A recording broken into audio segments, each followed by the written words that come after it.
Hello guys, welcome back to the channel and welcome back to elite wrestling. तो guys finally इस week का dynamite show हो चुका है खत्म और आज इस वीडियो के अंदर हम उसी के बारे में बात करने वाले हैं। और गाइज हम जानेंगे कि इस वीक हुए डायनामाइट शो पर क्या हुआ और हमें इस वीक के डायनामाइट शो पर कौन कौन सी चीजें देखने को मिली है। तो ये सब बातें जानने के लिए ये वीडियो एकदम आखिर तक जरूर देखना। और ऐसे ही AEW से रिलेटेड हर एक न्यूज, रूमर और अपडेट और AEW के हर एक शो का रिव्यू पाने के लिए हमारे चैनल को सब्सक्राइब करना मत भूलना। पर गाइज अब ज्यादा देर न लगाते हुए चलिए ये वीडियो शुरू करते हैं और करते हैं इस वीक हुए डायनामाइट शो का रिव्यू और जानते हैं कि इस वीक के डायनामाइट शो पर क्या हुआ। तो गाइज इस वीक के डायनामाइट शो की शुरुआत AEW के मेंस डिवीजन से एक नॉर्मल 1-on-1 मैच से हुई, जहां पर हमें जे व्हाइट पेंटा को फेस करने के लिए आते हुए दिखाई दिए और जे व्हाइट के एंट्रेंस के दौरान ही पेंटा ने बुलेट क्लब गोल्ड पर अटैक कर दिया, जिसके चलते इस मैच की शुरुआत से ही पेंटा को इस मैच के अंदर बढ़त बनी हुई थी और पेंटा ने इस पूरे मैच के अंदर जे व्हाइट पर काफी तगड़ा अटैक कर दिया। जहां पर जे व्हाइट इस मैच की शुरुआत में यहाँ पर रसल करने के लिए स्ट्रगल कर रहे थे, लेकिन जैसे जैसे मैच आगे बढ़ा वैसे वैसे बुलेट क्लब की डिस्ट्रैक्शन के चलते जे व्हाइट ने भी इस मैच के अंदर अपना कमबैक कर लिया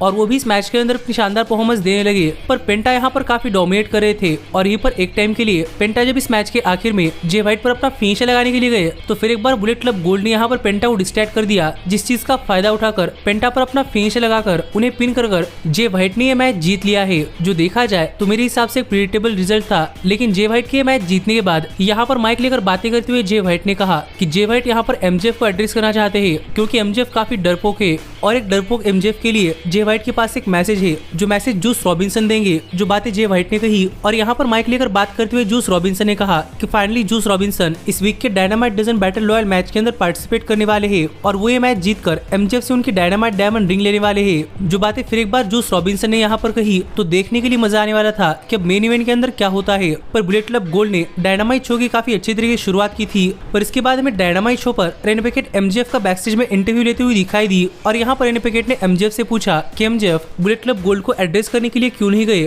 और यहाँ पर बात करते हुए MJF ने कहा कि MJF बुलेट क्लब गोल्ड को एड्रेस इसलिए करने के लिए नहीं गए क्योंकि MJF किसी के बुलाने पर बाहर नहीं जाते, क्योंकि MJF रियल वर्ल्ड चैंपियन है, ऐसे नहीं जो किसी की चैंपियनशिप चुराकर अपने आप को वर्ल्ड चैंपियन कहते हैं। जो बातें यहाँ पर MJF ने कही और इसके साथ ही जब रेनी पैकेट ने MJF को एडम कोल की स्टेटस के बारे में पूछा तो MJF के पास इसका कोई जवाब नहीं था। पर इतने में यहाँ पर अक्लेम और मैक्स कैस्टर आ गई और यहाँ पर MJF से बात करते हुए मैक्स कैस्टर ने कहा कि एडम कोल तो नहीं है तो क्यों ना यहाँ पर मैक्स कैस्टर MJF के टैग टीम पार्टनर बनकर MJF की मदद करे, जिस पर ना कहकर MJF यहाँ चले गए। लेकिन फिर भी यहाँ पर मैक्स कैस्टर कह रहे थे कि MJF उनके स्कमबैग है, तो देखना पड़ेगा कि फाइनली मैक्स कैस्टर और MJF इनके बीच में क्या होता है और क्या ये साथ में आते हैं या फिर एक दूसरे के खिलाफ जाते हैं। पर इसके बाद में डायनामाइट शो पर Hikaru Shida versus Emmy साकुरा match के लिए एक हाइप वीडियो देखने को मिला और इसके साथ ही मैं आपको बताना चाहूंगा कि आप AEW से रिलेटेड हर एक न्यूज, रूमर और अपडेट हमारे चैनल पर वीडियो आने से पहले पाने के लिए डिस्क्रिप्शन में दी गई फर्स्ट लिंक के ऊपर क्लिक कर आप हमारे चैनल की वेबसाइट aewhindi.com को फॉलो कर सकते हैं, जहां पर आपको AEW से रिलेटेड हर एक न्यूज, रूमर और अपडेट हमारे चैनल पर वीडियो आने से पहले पता चलती है। इसलिए हमारे चैनल की वेबसाइट aewhindi.com को फॉलो करना मत भूलना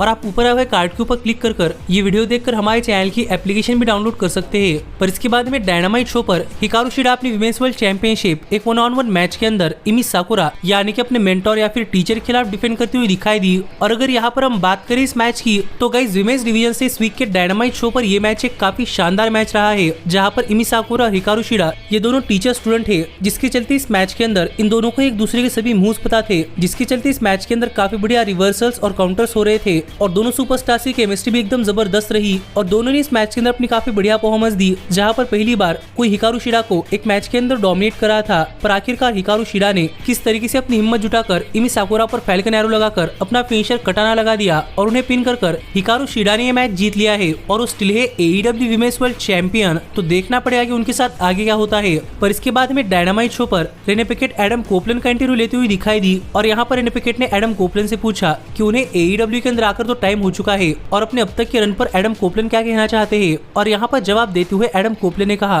कि जैसा एडम कोपलन एक्सपेक्ट किया था उनका ये रन बिल्कुल वैसा नहीं रहा, क्योंकि एडम कोपलन को लग रहा था कि क्रिश्चियन केज एडम कोपलन के साथ एक टैग टीम फॉर्म करेंगे, पर वैसा नहीं हो रहा। और क्रिश्चियन केज कह रहे हैं कि एडम कोपलैंड ने क्रिश्चियन केज के करियर के लिए कुछ नहीं किया, पर जब एडम कोपलैंड बड़े रेसलिंग प्रमोशन के साथ साइन हुए थे तो उसी दिन से एडम कोपलैंड ने क्रिश्चियन केज को कंपनी के अंदर लाने के लिए भी कंपनी की बैकस्टेज में मेहनत करनी स्टार्ट कर दी थी और इसी के चलते 1 महीने के अंदर ही उस कंपनी ने क्रिश्चियन केज को भी साइन कर लिया था। पर क्रिश्चियन केज ये बातें भूलते हैं क्योंकि इसके बाद क्रिश्चियन केज बड़े एनवायरनमेंट के अंदर अपने खुद के दम पर नहीं चल पाए, जबकि एडम कोपलैंड चल पाए थे और वो जगह ऐसी थी जहां पर अपने आप को अपनी खुद की जगह संभालनी थी। इसीलिए एडम कोपलैंड क्रिश्चियन केज पर ज्यादा ध्यान नहीं दे पाए और इन चीजों के लिए क्रिश्चियन केज एडम कोपलैंड को जिम्मेदार मानते हैं, जो बिल्कुल ही गलत है। जो बातें यहाँ पर एडम कोपलैंड ने कही और यहीं पर एडम कोपलैंड ने ये भी रिवील किया कि एडम कोपलैंड AEW के अंदर अपने दोस्त यानी कि क्रिश्चियन केज के लिए आए हैं, ना किसी चैंपियनशिप के लिए। इसलिए एडम कोपलैंड कभी भी क्रिश्चियन केज के TNT चैंपियनशिप के लिए चैलेंज नहीं करेंगे, जो एक काफी बड़ा कमिटमेंट एडम कोपलैंड ने कर लिया है। तो देखने के लिए मजा आएगा कि अब आगे एडम कोपलैंड और क्रिश्चियन केज के बीच में क्या होता है। लेकिन इसके बाद में डायनामाइट शो पर वार्डलो एक 1-on-1 मैच के लिए आते हुए दिखाई दिए और यहाँ पर उनके अपोनेंट कोई और नहीं बल्कि रायन नेमथ थे, जो कौन है अगर आपको नहीं पता तो मैं आपको बता दूं कि वो डॉल्फ जिगलर के छोटे भाई है, जो कि AEW के अंदर एक एनहांसमेंट टैलेंट का काम करते हैं। और इस मैच के अंदर वार्डलो इतना गुस्सा थे कि वार्डलो ने रायन नेमथ पर जोरदार तरीके से सिर्फ एक ही पावर बम लगाया, जहाँ पर रायन नेमथ इससे बचने की काफी कोशिश कर रहे थे, पर इस एक पावर बम के चलते ही वार्डलो ने रेफरी स्टॉपेज के चलते ये मैच जीत लिया। और वार्डलो यहाँ पर रिंग छोड़कर जा रहे थे कितने में टोनी शिवानी रिंग के अंदर आए और टोनी शिवानी ने वार्डलो को रिंग के अंदर बुला लिया और उन्होंने वार्डलो से पूछा कि वार्डलो की AEW के अंदर आगे डायरेक्शन क्या होने वाली है। और इस सवाल का जवाब देते हुए वार्डलो ने सिंपली अपनी रिस्ट टेप उठाई जिस पर लिखा था MJF, जिससे फाइनली सब लोगों को पता चल चुका था कि वार्डलो आगे क्या करने वाले हैं। लेकिन यहाँ से जाते हुए वार्डलो ने टोनी शिवानी को धक्का दे दिया, जिससे कि टोनी शिवानी गिर गए और वार्डलो उन्हें इग्नोर कर यहाँ चले गए। जो सब चीजें देखकर सभी फैंस यहाँ पर वार्डलो को बू कर रहे थे। तो देखना पड़ेगा कि क्या वार्डलो का सच में हील टर्न हो चुका है, क्योंकि वार्डलो की ऐसी हरकत करना ये उनका हील टर्न जस्टिफाई करता है। पर इसके बाद में डायनामाइट शो पर रेने पिकेट बैकस्टेज में केनी ओमेगा का इंटरव्यू लेती हुई दिखाई दी और यहाँ पर केनी ओमेगा से बात करते हुए रेने पिकेट ने पूछा कि ओमेगा का काइल फ्लेचर के खिलाफ के मैच पर क्या कहना है। और यहाँ पर बात करते हुए ओमेगा ने कहा कि AEW के अंदर जो भी नया स्टार आता है वो अपने आप की लिमिट चेक करने के लिए सबसे पहले ओमेगा को फेस करता है और ये अच्छी बात है। पर ओमेगा काइल फ्लेचर को साइड में लगाने के बाद डॉन कैलिस की फैमिली को साइड में लगाएंगे और इसके बाद ओमेगा प्रोबेबली वर्ल्ड चैंपियनशिप के लिए जाएंगे। जो बातें ओमेगा ने कही और ओमेगा ये बातें कह ही रहे थे कितने में यहाँ पर MJF आ गए और ओमेगा से बात करते हुए ओमेगा की तारीफ कर MJF और ओमेगा ने एक हैंडशेक किया, जहाँ पर सरप्राइजिंगली MJF ने ओमेगा के कानों के अंदर 13 डेज कहा और ये सुनकर ओमेगा काफी शॉक थे। तो देखना पड़ेगा कि इसका मतलब क्या है और क्या AEW ओमेगा और MJF इनके बीच में कोई नई स्टोरी चला रही है। लेकिन इसके बाद में डायनामाइट शो पर एडम कोल और रॉड्रिक स्ट्रॉन्ग इन दोनों का एक और हाइप वीडियो देखने को मिला, जहाँ पर हम देख पा रहे थे कि एडम कोल अब भी रॉड्रिक स्ट्रॉन्ग को घर पर जाने के लिए कह रहे थे, पर रॉड्रिक स्ट्रॉन्ग ने एडम कोल को उनके लिए सैंडविच बनाने के लिए कहा, जिसके बाद एडम कोल ने सैंडविच तो बनाया लेकिन इसके बाद भी रॉड्रिक स्ट्रॉन्ग ये सैंडविच खाकर खुश नहीं थे, जो देखकर एडम कोल फाइनली काफी गुस्सा हो गए और एडम कोल रॉड्रिक स्ट्रॉन्ग का घर छोड़कर यहाँ चले गए। जो चीजें देखकर रॉड्रिक स्ट्रॉन्ग तो काफी नाराज थे, पर यहाँ पर रॉड्रिक स्ट्रॉन्ग ने कहा कि रॉड्रिक स्ट्रॉन्ग को एडम कोल को अगर वापस पाना है तो शायद उन्हें MJF का काफी अच्छा बेस्ट फ्रेंड बनना पड़ेगा। जो बातें रॉड्रिक स्ट्रॉन्ग ने कही तो देखने के लिए मजा आएगा कि क्या अब रॉड्रिक स्ट्रॉन्ग MJF की भी बेस्ट फ्रेंड बनते हैं या नहीं। पर सच में ये सेगमेंट भी एक काफी बढ़िया सेगमेंट रहा। लेकिन इसके बाद हमें टोनी शिवानी डॉन कैलिस का इंट्रोड्यूस करते हुए दिखाई दिए, जिसके बाद डॉन कैलिस रिंग के अंदर आए और यहाँ पर बातें करते हुए डॉन कैलिस ने कहा कि डॉन कैलिस की फैमिली काफी स्ट्रॉन्ग बन चुकी है, क्योंकि अब उनकी फैमिली के अंदर पावर हाउस हॉब्स भी आ चुके हैं। और यहाँ पर बात करते हुए हॉब्स ने कहा कि हॉब्स काफी यंग थे जब हॉब्स एक टिकट खरीद कर क्रिस जेरिको को परफॉर्म करता हुआ देखने के लिए गए थे, लेकिन तब जेरिको ने उनके ग्रैंडमा की काफी इंसल्ट कर दी थी और ये चीजें देखकर हॉब्स काफी नाराज थे और इस चीज का बदला 23 साल बाद फाइनली हॉब्स ले पाए हैं। और इसीलिए हॉब्स ने जेरिको को जिस तरीके से डिस्ट्रॉय किया है उसके लिए हॉब्स जरा भी शर्मिंदा नहीं है। जो बातें हॉब्स ने कही और यहीं पर बातें करते हुए डॉन कैलिस कह रहे थे कि उनकी फैमिली एक साथ आने के बाद से उनकी फैमिली सभी मैचेस जीत रही है, सिर्फ काइल फ्लेचर के लिए छोड़कर, क्योंकि जब काइल फ्लेचर ने सैमी गेवेरा को रिप्लेस किया था तब काइल फ्लेचर अपना मैच हार गए थे। जो बातें डॉन कैलिस कर रहे थे और ये सुनकर काइल फ्लेचर यहाँ पर आ गए, जहाँ पर Kyle Fletcher directly Don Callis पर जा रहे थे, पर हॉब्स ने काइल फ्लेचर को रोक लिया और यहाँ पर माइक लेकर बात करते हुए काइल फ्लेचर ने कहा कि पहले तो काइल फ्लेचर सैमी गेवेरा के रिप्लेसमेंट बनने के लिए 100% तैयार नहीं थे। इसके बावजूद भी काइल फ्लेचर ने मैच रसल किया और मैच हारने के बाद डॉन कैलिस काइल फ्लेचर को ब्लेम कर रहे हैं, जो सही चीज नहीं है और काइल फ्लेचर अपने मैचेस जीत सकते हैं। ये चीज काइल फ्लेचर इस वीक के डायनामाइट शो पर प्रूव कर देंगे जब वो केनी ओमेगा को हराएंगे। जो बातें काइल फ्लेचर ने कही और यहाँ पर डॉन कैलिस ने काइल फ्लेचर को अपने आप को प्रूव करने का एक और चांस दिया कि काइल फ्लेचर ओमेगा को हराकर अपने आप को प्रूव करे। जिसके बाद यहाँ पर केनी ओमेगा भी आ गए और ओमेगा के एंट्रेंस चलने के दौरान ही काइल फ्लेचर ने केनी ओमेगा पर अटैक करना स्टार्ट कर दिया, जिस अटैक के साथ ही ये मैच ऑफिशियली स्टार्ट हुआ। और गाइस में मैच की शुरुआत से ही इस मैच के अंदर केनी ओमेगा और काइल फ्लेचर इन दोनों की तरफ से काफी जबरदस्त मूव्स देखने को मिले और गाइस मैच की शुरुआत से ही यहाँ पर काफी बढ़िया बैक एंड फोर्थ एक्शन चला। मिला, जहां पर जैसा मैंने आपसे प्रीव्यू वीडियो के अंदर कहा था वैसे इस मैच के अंदर इन दोनों स्टार्स की परफॉर्मेंस काफी जबरदस्त थी और पूरा का पूरा क्राउड भी दिस इज ऑसम की चैंट्स कर रहा था, जहां पर ओमेगा को काफी देर तक डोमिनेट करने के बाद सरप्राइजिंगली काइल फ्लेचर ने ओमेगा पर अपना फिनिशर यानी कि अपना सबमिशन मूव लगा दिया, पर ओमेगा किस तरीके से इससे बच पाए और फाइनली काइल फ्लेचर पर अपना फिनिशर वन विंगड एंजल लगाकर काइल फ्लेचर को पिन कर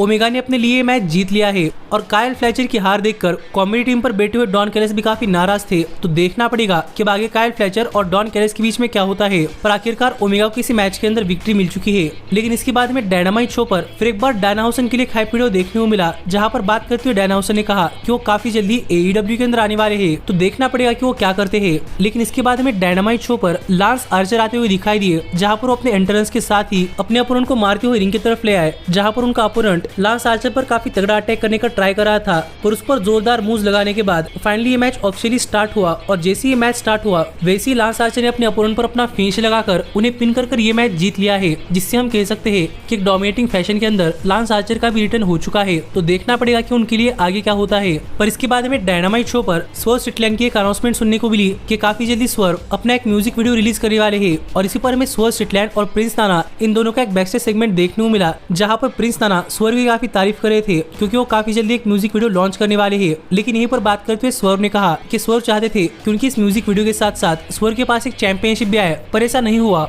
और इससे स्वर्व काफी नाराज है। इसीलिए स्वर्व काफी जल्दी एक चैंपियनशिप जीतने वाले हैं। जो बातें स्वर्व ने कही तो देखना पड़ेगा कि स्वर्व की चैंपियनशिप कौन सी होती है। लेकिन इसके बाद हमें टोनी शिवानी रिंग के अंदर खड़े रहकर ये अनाउंस करते हुए दिखाई दिए कि आगे जो शो पर आने वाला है उसे टोनी शिवानी ने 1987 में फर्स्ट टाइम इंट्रोड्यूस किया था, और ये कोई और नहीं बल्कि स्टिंग है। जो बातें टोनी शिवानी ने कही जिसके बाद स्टिंग भी यहाँ पर आ गए, और यहाँ पर माइक लेकर बातें करते हुए स्टिंग ने कहा कि 30 साल पहले स्टिंग ने अपना करियर स्टार्ट किया था और फाइनली टाइम आ चुका है जब स्टिंग को वर्ड कहना चाहिए। पर वो वर्ड कहने से पहले स्टिंग यहाँ पर काफी सारे लोगों को थैंक यू करना चाहते हैं, जिन्होंने स्टिंग को अपने करियर के अंदर काफी सारी चीजें अचीव करने के लिए मदद की। जो कहकर स्टिंग ने यहाँ पर Lex Luger, Dusty Rhodes, Hulk Hogan और रिक फ्लेयर इन सभी सुपरस्टार्स को थैंक यू कहा, क्योंकि उन्होंने स्टिंग के करियर के अंदर उनके लिए काफी सारी चीजें की थी। और बात करते हुए स्टिंग ने कहा कि स्टिंग अब काफी बूढ़े हो चुके हैं और स्टिंग अब उस लेवल पर परफॉर्म नहीं कर पा रहे जिस लेवल पर वो काफी पहले करते थे, और सब लोग कहेंगे कि स्टिंग ने पहले 2015 के अंदर रिटायरमेंट ली थी, पर फाइनली स्टिंग वो वर्ड कहने वाले हैं और यही रिटायरमेंट। पर तब स्टिंग ने बात करते हुए कहा था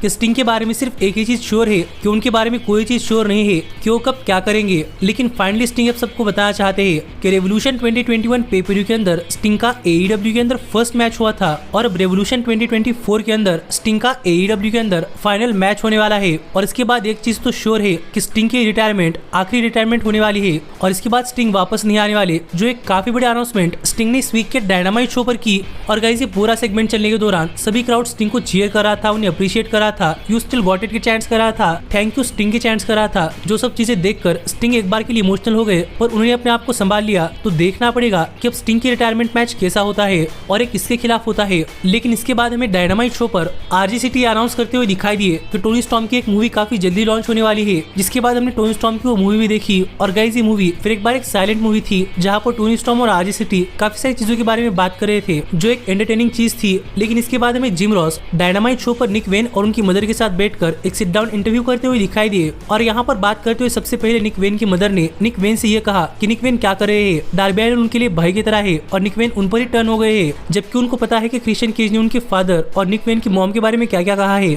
लेकिन यहीं पर बात करते हुए निक वेन ने कहा कि निक वेन के पूरे करियर के अंदर निक वेन ने जो हर एक चीज अचीव की है उस सब चीजों के लिए डार्बी अलिन को क्रेडिट दिया जाता था, पर आज के बाद से नहीं, क्योंकि उन्हें एक नए फादर मिल चुके हैं जो कि क्रिश्चियन केज। जो बातें निक वेन ने कही जिसके बाद क्रिश्चियन केज भी यहाँ पर आ गए और क्रिश्चियन केज निक वेन को यहाँ से ले जा रहे थे, पर निक वेन की मॉम ने उन्हें रोकने का ट्राई किया, जहाँ पर निक वेन ने अपने मॉम को भला बुरा कहा, जो सुनकर निक वेन की मॉम ने उन्हें एक स्लैप भी लगाई। पर उन्हें काफी जल्दी समझ आया कि उनकी इस हरकत से निक वेन उनसे और भी दूर जा सकते हैं, और हुआ भी बिल्कुल वैसा ही, क्योंकि निक वेन और क्रिश्चियन केज यहाँ से चले गए और जाते जाते निक वेन ने कहा कि उनकी मॉम उनके लिए डेड हो चुकी है। और यहाँ पर क्रिश्चियन केज और निक वेन ने दरवाजा भी लगा लिया, जिसके बाद हमें दरवाजे के बाहर फाइटिंग करने की आवाज सुनाई दी और पता नहीं चल रहा था कि वहाँ पर क्या हो रहा है। पर जब कैमरा मूव हुआ तब हमने देखा कि यहाँ पर डार्बी अलिन क्रिश्चियन केज और निक वेन दोनों पर अटैक कर रहे थे, और निक वेन पर अटैक करते करते डार्बी अलिन निक वेन को रिंग की तरफ ले आए, जहाँ पर लुचासोरस डार्बी अलिन को रोकने के लिए आए। लेकिन यहाँ पर डार्बी की मदद करने के लिए स्टिंग भी आ गए, जहाँ पर स्टिंग ने लुचासोरस पर अटैक कर दिया और रिंग के अंदर स्टिंग क्रिश्चियन केज पर स्कॉर्पियन लॉक लगा रहे थे, पर लुचासोरस ने किस तरीके से क्रिश्चियन केज को बचा लिया। और यहाँ पर डार्बी अलिन, स्टिंग, क्रिश्चियन केज, लुचासोरस और निक वेन इन सब के बीच में एक स्टेयर डाउन के साथ ही ये सेगमेंट यहाँ पर खत्म हुआ। तो देखने के लिए मजा आएगा कि आगे डार्बी अलिन, स्टिंग निक वेंड, क्रिश्चियन केज और लूचा सोरस के बीच में क्या होता है। पर सच में स्टोरी देखने के लिए भी काफी मजा आएगा। लेकिन इसके बाद हमें डायनामाइट शो पर रेने पैकेट बैकस्टेज में ऑरेंज कैसिडी और क्रिस स्टैटलैंडर का इंटरव्यू लेते हुए दिखाई दी, जहां पर बात करते हुए क्रिस स्टैटलैंडर ने कहा कि AEW का अगला काफी बड़ा शो यानी कि बैटल ऑफ द बेल्ट्स 8 आ रहा है और इस शो पर क्रिस स्टैटलैंडर अपनी TBS में चैंपियनशिप विलो नाइटिंगेल के खिलाफ डिफेंड करना चाहती है। जो बातें क्रिस स्टैटलैंडर ने कही, जो मैच तो देखने के लिए मजा आने ही वाला था। लेकिन यहीं पर बात करते हुए ऑरेंज कैसिडी ने भी कहा कि ऑरेंज कैसिडी फिर एक बार इंटरनेशनल चैंपियन बन चुके थे और इसके पहले जब ऑरेंज कैसिडी इंटरनेशनल चैंपियन थे तब कैसिडी को नहीं पता था कि कैसिडी के लिए इंटरनेशनल चैंपियनशिप कितनी वैल्यू करती है। पर फाइनली अब कैसिडी को पता चल चुका है कि उनके लिए इंटरनेशनल चैंपियनशिप कितनी वैल्यू करती है और अब कैसिडी अपनी चैंपियनशिप नहीं हारने वाले। जो बातें यहाँ पर ऑरेंज कैसिडी ने कही तो देखने के लिए मजा आने वाला था कि अब कैसिडी के टाइटल रेन कैसी होती है। पर इस सब के बाद फाइनली यहाँ पर MJF ने डायनामाइट शो का कॉमेडी टेबल ज्वाइन किया और यहाँ पर डायनामाइट शो के मेन इवेंट के अंदर हमें dynamite dozen battle royal match देखने को मिला, जहाँ पर इस मैच के अंदर AEW के काफी सारे सुपरस्टार्स कम्पीट कर रहे थे और जो कोई स्टार मैच जीतता वो MJF के डायनामाइट डायमंड रिंग के लिए नंबर 1 कंटेंडर बनता। जो बैटल रॉयल मैच शुरुआत से काफी शानदार मैच रहा, हमें काफी सारी स्टोरीज देखने को मिल रही थी और एक मल्टीपर्सन मैच है, इसलिए हम इस पूरे के पूरे मैच के बारे में बात नहीं करेंगे। लेकिन मैं आपको शॉर्ट में बताना चाहूंगा कि ये मैच एक काफी शानदार मैच रहा, जहाँ पर इस मैच के आखिर में यहाँ पर सिर्फ 5 पार्टिसिपेंट बचे थे, जो कि थे Dustin Rhodes, Daniel Garcia, Matt Menard, Angelo Parker, Max Caster और जूस रॉबिन्सन। जहाँ पर डेनियल गार्सिया अपना डांस करना चाहते थे पर मैट मनार्ड ने गार्सिया को रोक लिया और डस्टन रोड्स को पकड़ा और वो चाहते थे कि गार्सिया डस्टन रोड्स पर अटैक करे, पर एक्सीडेंटली उन्होंने मैट मनार्ड पर ही अटैक कर दिया, जिसके चलते डस्टन रोड्स मैट मनार्ड को इस मैच से एलिमिनेट कर पाए। पर गार्सिया ने डस्टन रोड्स को भी इस मैच से एलिमिनेट कर दिया। पर यहाँ पर गार्सिया काफी नाराज थे क्योंकि उन्हें पता चल चुका था कि उन्होंने एक्सीडेंटली मैट मनार्ड पर अटैक किया है और इसके बाद गार्सिया जूस रॉबिन्सन को भी इस मैच से एलिमिनेट करने के लिए गए, पर मैक्स कैस्टर ने पीछे से गार्सिया को इस मैच से एलिमिनेट कर दिया, जिससे इस मैच के आखिर 2 कंटेंडर्स जूस रॉबिन्सन और मैक्स कैस्टर बचे थे। और ये फाइट चलने के दौरान ही जे व्हाइट ने यहाँ पर आकर कॉमेडी टीम पर बैठे हुए MJF पर अटैक करना स्टार्ट कर दिया, जहाँ पर MJF जे व्हाइट को ओवरकम कर पाए और MJF अपना बेल्ट लेकर जे व्हाइट पर अटैक करने के लिए जा रहे थे, पर जे व्हाइट ने MJF पर एक लो ब्लो लगा दिया और इस एक्शन से मैक्स कैस्टर डिस्ट्रैक्ट हुए थे, जिसे भी जूस रॉबिन्सन ने जे व्हाइट ने दी हुई रिंग पहनी और मैक्स कैस्टर को उस रिंग से अटैक कर दिया और इसके बाद मैक्स कैस्टर को इस मैच से एलिमिनेट कर जूस रॉबिन्सन ने ये मैच जीत लिया है और वो MJF के डायनामाइट डायमंड रिंग के लिए नंबर 1 कंटेंडर बन चुके हैं। और यहाँ पर बुलेट क्लब गोल्ड और MJF इन दोनों के बीच में एक स्टे डाउन के साथ ही इस वीक का डायनामाइट शो ऑफ एयर चला गया, जो शो मुझे काफी पसंद आया है। और गाइस ये शो देखकर लग रहा है कि फाइनली AEW के शोज 2021 की तरह हो रहे हैं, जो कि काफी बढ़िया थे। जिस पर आपका क्या कहना है आप मुझे कमेंट कर बताइए। और ऐसे ही AEW से रिलेटेड हर एक न्यूज, रूमर और अपडेट और AEW के हर एक शो का रिव्यू पाने के लिए हमारे चैनल को सब्सक्राइब करना मत भूलना। पर अब मैं मिलता हूँ आपसे अगली वीडियो के अंदर, पर तब तक stay healthy, stay happy and keep watching elite wrestling. Hey, did you like that video? Click the screen for more. And where do you think you're going? Check out our official merchandise page and to support the entire cast. And thanks so much for being the elite. The elite, the elite. What, Nick, you're not going to sing it all with me this time?